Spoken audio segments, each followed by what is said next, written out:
सच्चिदानंद रूपाय विश्व उत्पत्ति आदि हेतवे तापत्रय विनाशाय श्री कृष्णाय वयम नमः। श्रीमद् भागवत महापुराण कथा अष्टम स्कंद 24वां अध्याय। भगवान के मत्स्यावतार की कथा। राजा परीक्षित ने पूछा, भगवान के कर्म बड़े अद्भुत हैं। उन्होंने एक बार अपनी योग माया से मत्स्य अवतार धारण करके बड़ी सुंदर लीला की थी। मैं उनके उसी आदि अवतार की कथा सुनना चाहता हूँ। भगवान मत्स्य योनि एक तो यो ही लोक निंदित है, दूसरे तमोगुणी हैं और अस्याप परतंत्रता से युक्त भी है। सर्वशक्तिमान होने पर भी भगवान ने कर्म बंधन में बंधे हुए जीव की तरह यह मत्स्य का रूप क्यों धारण किया? भगवान महात्माओं के कीर्तनीय भगवान का चरित्र समस्त प्राणियों को सुख देने वाला है। आप कृपा करके उनकी वह सब लीला हमारे सामने पूर्ण रूप से वर्णन कीजिए।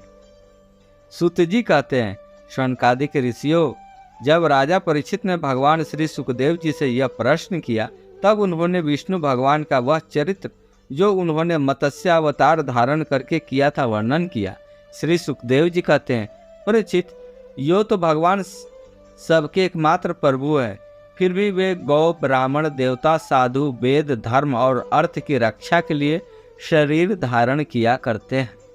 वे सर्वशक्तिमान प्रभु वायु की तरह नीचे ऊंचे छोटे बड़े सभी प्राणियों में अंतर्यामी रूप से लीला करते रहते हैं, परंतु उन प्राणियों के बुद्धिगत गुणों से वे छोटे बड़े या ऊंचे नीचे नहीं हो जाते, क्योंकि वे वास्तव में समस्त प्राकृतिक गुणों से रहित निर्गुण है।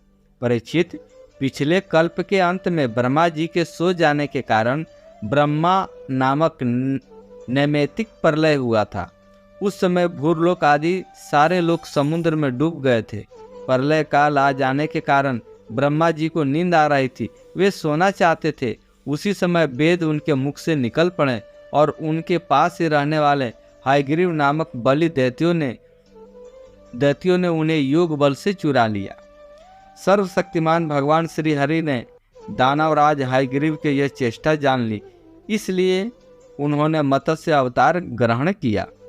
परीक्षित, उस समय सत्यव्रत नाम के एक बड़े उदार एवं भगवत परायण राज ऋषि केवल जल पीकर तपस्या कर रहे थे। वहीं सत्यव्रत वर्तमान महाकल्प में विवस्वान सूर्य के पुत्र श्राद्ध देव के नाम से विख्यात हुए हैं और उन्होंने भगवान ने व्यवस्थक मनु बना दिया। एक दिन वे राजऋषि कृतमाला नदी में जल से तर्पण कर रहे थे। उसी समय उनकी अंजलि के जल में एक छोटी सी मछली आ गई। परीक्षित, द्रविणी देश के राजा सत्यव्रत ने अपनी अंजलि में आई हुई मछली को जल के साथ ही फिर से समुद्र में नदी में डाल दिया। उस मछली ने बड़ी करुणा के साथ परम दयालु राजा सत्यव्रत से कहा, राजन, आप बड़े दीन दयालु हैं। आप जानते हैं कि जल में रहने वाले जंतु अपनी जाति वाले को भी खा डालते हैं। मैं उनके भय से अत्यंत व्याकुल हो रही हूँ। आप मुझे फिर इसी नदी के जल में क्यों छोड़ रहे हैं? राजा सत्यव्रत को इस बात का पता नहीं था कि स्वयं भगवान मुझ पर प्रसन्न होकर कृपा करने के लिए मछली के रूप में पधारे हैं। इसलिए उन्होंने उस मछली की रक्षा का मन ही मन संकल्प किया। राजा सत्यव्रत ने उस मछली की अत्यंत दीनता से भरी बात सुनकर बड़ी दया से उसे अपने पात्र के जल में रख लिया और अपने आश्रम पर ले आए। आश्रम पर लाने के बाद एक रात में वो मछली उस कमंडल में इतनी बढ़ गई कि उसमें उसके लिए स्थान ही नहीं रहा। उस समय मछली ने राजा से कहा, अब तो इस कमंडल में मैं कष्टपूर्वक भी नहीं रह सकती, अतः मेरे लिए कोई बड़ा सा स्थान नियत कर दे जहाँ मैं सुखपूर्वक रह सकूं। राजा सत्यव्रत ने मछली को कमंडल से निकालकर एक बहुत बड़े पानी के मटके में रख दिया, परंतु वहां डालने पर भी वो मछली 2 ही घड़ी में 3 हाथ बढ़ गई। फिर उसने राजा सत्यव्रत से कहा, राजन, अब यह मटका भी मेरे लिए पर्याप्त नहीं है, इसमें मैं सुखपूर्वक नहीं रह सकती। मैं तुम्हारी शरण में हूँ, इसलिए मेरे रहने योग्य कोई बड़ा सा स्थान मुझे दे दो। परीक्षित, सत्यव्रत ने वहां से उस मछली को उठाकर एक सरोवर में डाल दिया, परंतु वह थोड़ी ही देर में इतनी बढ़ गई कि उसने एक मत्स्य का आकार धारण कर उस सरोवर के जल को घेर लिया और कहा, राजन, मैं जलचर प्राणी हूँ, इस सरोवर का जल भी मेरे सुखपूर्वक रहने के लिए पर्याप्त नहीं है, इसलिए आप मेरी रक्षा कीजिए और मुझे किसी अगाध सरोवर में रख दीजिए। मत्स्य भगवान की इस प्रकार कहने पर वे एक एक करके उन्हें कई अटूट जल वाले सरोवरों में ले गए, परंतु जितना बड़ा सरोवर होता उतने ही बड़े वे बन जाते।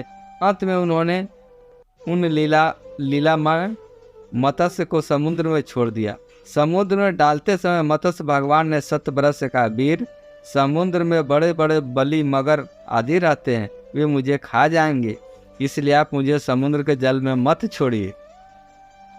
मत्स्य भगवान के वह मधुर वाणी सुनकर राजा सत्यव्रत मुंह मुग्ध हो गए। उन्होंने कहा, मत्स्य का रूप धारण करके मुझे मोहित करने वाले आप कौन हैं? आपने एक ही दिन में 400 कोस के विस्तार का सरोवर घेर लिया। आज तक ऐसी शक्ति रखने वाला जलचर जीव तो मैंने कभी नहीं देखा और नहीं सुना था। अवश्य आप साक्षात सर्वशक्तिमान सर्वंत अंतर्यामी अविनाशी श्रीहरि हैं। जीवों पर अनुग्रह करने के लिए ही आप जलचर का रूप धारण किया है। पुरुषोत्तम, आप जगत की उत्पत्ति, स्थिति और प्रलय के स्वामी हैं। आपको मैं नमस्कार करता हूँ। प्रभु, हम शरणागत भक्तों के लिए आप ही आत्मा और आश्रय हैं। यद्यपि आपके सभी लीला अवतार प्राणियों के अबुद्धि के लिए ही होते हैं, तथापि मैं यह जानना चाहता हूँ कि आपने यह रूप किस उद्देश्य से ग्रहण किया है। कमल नयन प्रभु, जैसे देहादि अनात्म पदार्थों में अपनेपन का अभिमान करने वाले संसारी पुरुषों का आश्रय व्यर्थ होता है, उस प्रकार आपके चरणों की शरण तो व्यर्थ हो ही नहीं सकती, क्योंकि आप सबके अहेतु की प्रेमी, परम प्रियतम और आत्मा है।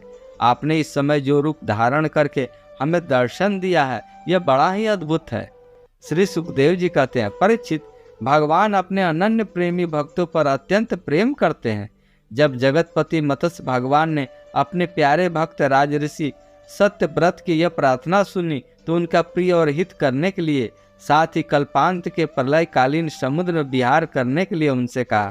भगवान ने कहा, सत्यव्रत, आज से 7वें दिन भूलोक आदि तीनों लोग प्रलय के समुद्र में डूब जाएंगे। उस समय जब तीनों लोग प्रलय काल की जल राशि में डूबने लगेंगे, तब मेरी प्रेरणा से तुम्हारे पास एक बहुत बड़ी नौका आएगी। उस समय तुम समस्त प्राणियों के सूक्ष्म शरीरों को लेकर सप्त ऋषियों के साथ उस नौका पर चढ़ जाना और समस्त धान और छोटे छोटे अन्य प्रकार के बीजों को साथ रख लेना। उस समय सब और एकमात्र महासागर लहराता होगा, प्रकाश नहीं होगा।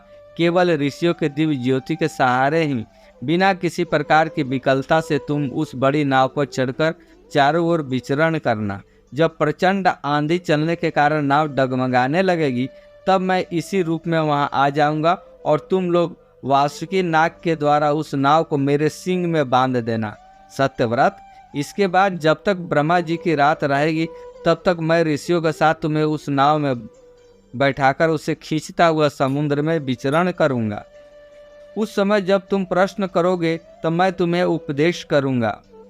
मेरे अनुग्रह से मेरी वास्तविक महिमा, जिसका नाम पर ब्रह्म है, और तुम्हारा हृदय में प्रकट हो जाएगी और तुम उसे ठीक ठीक जान लोगे। भगवान राजा सत्यव्रत को यह आदेश देकर अंतर्ध्यान हो गए। अतः जब राजा सत्यव्रत उसी समय की प्रतीक्षा करने लगे जिसके लिए भगवान ने आज्ञा दी थी, कुशों का अग्रभाग पूर्व की ओर करके राजऋषि सत्यव्रत उन पर पूर्वोत्तर मुख से बैठ गए और मत्स्य रूप भगवान के चरणों का चिंतन करने लगे। इतने में ही भगवान का बताया हुआ वह समय आ पहुंचा। राजा ने देखा कि समुद्र अपनी मर्यादा छोड़कर बढ़ रहा है। प्रलय काल के भयंकर मेघ वर्षा करने लगे। देखते ही देखते सारी पृथ्वी डूबने लगी। तब राजा ने भगवान की आज्ञा का स्मरण किया और देखा कि नाव भी आ गई। तब वे धान तथा अन्य बीजों को लेकर सप्त ऋषियों के साथ उस पर सवार हो गए। सप्त ऋषियों ने बड़े प्रेम से राजा सत्यव्रत से कहा, राजन, तुम भगवान का ध्यान करो, वे ही हमें इस संकट से बचाएंगे और हमारा कल्याण करेंगे। उनकी आज्ञा से राजा ने भगवान का ध्यान किया। उसी समय उस महान समुद्र में मत्स्य के रूप में भगवान प्रकट हुए। मत्स्य भगवान का शरीर सोने के समान देदीप्यमान था और शरीर का विस्तार था 4 लाख कोस। उनके शरीर में एक बड़ा भारी सिंह भी था। भगवान ने पहले जैसी आज्ञा दी थी, उसके अनुसार वह नौका वासुकी नाग के द्वारा भगवान के सिंह में बांध दी गई और राजा सत्यव्रत ने प्रसन्न होकर भगवान की स्तुति की।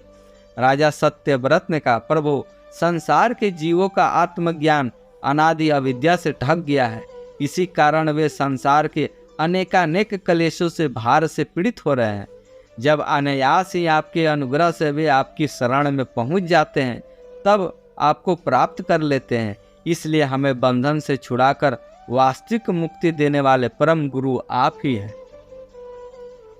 यह जीव अज्ञानी है, अपने ही कर्मों से बंधा हुआ है। वह सुख की इच्छा से दुखप्रद कर्मों का अनुष्ठान करता है। जिनकी सेवा से उसका यह अज्ञान नष्ट हो जाता है, वे ही मेरे परम गुरु। आप मेरे हृदय की गांठ काट दे।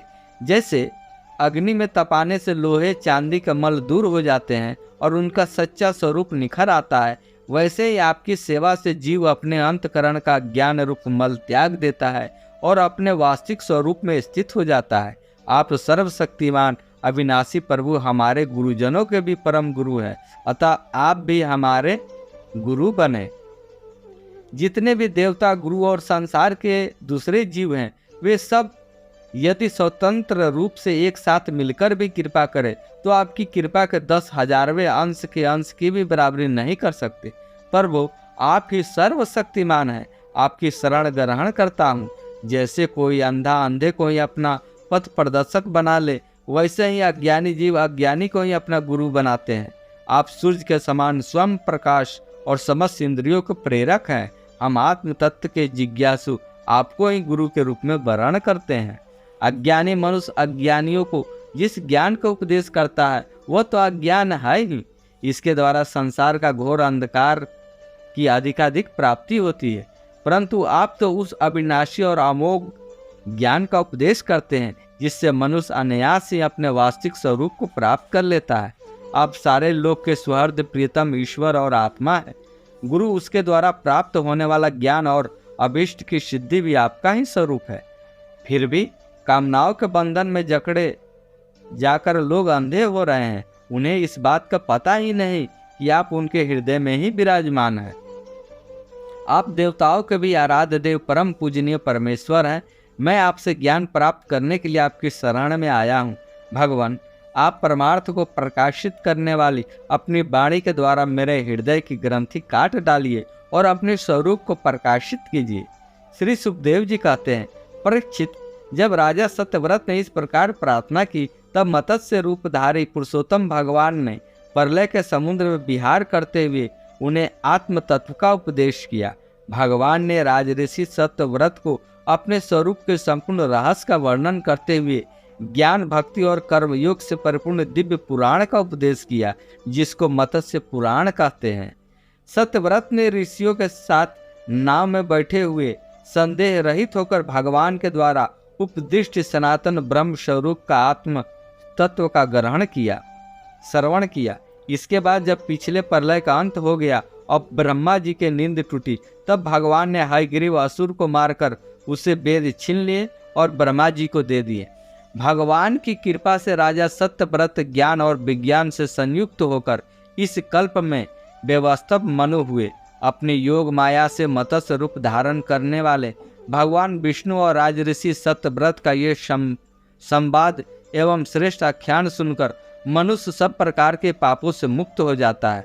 जो मनुष्य भगवान के इस अवतार का प्रतिदिन कीर्तन करता है, उसके सारे संकल्प सिद्ध हो जाते हैं और उसे परम गति के प्राप्त होती है। प्रलयकालीन समुद्र में जब ब्रह्मा जी सो गए थे, उनकी सृष्टि शक्ति लुप्त हो गई थी। उस समय उनके मुख से निकली हुई श्रुतियों को चुराकर हयग्रीव दैत्य पाताल में ले गया था। भगवान ने उसे मारकर वे श्रुतियां ब्रह्मा जी को लौटा दी एवं सत्यव्रत तथा सप्रीतियों को ब्रह्म तत्व का उपदेश किया। उन समस्त जगत के परम कारण लीलामय मत्स्य भगवान को मैं नमस्कार करता हूँ। शेष अगले अंक में। जय जय श्री राधे, जय जय श्री राधे, जय जय श्री राधे। अष्टम स्कंद समाप्तम। राधे राधे।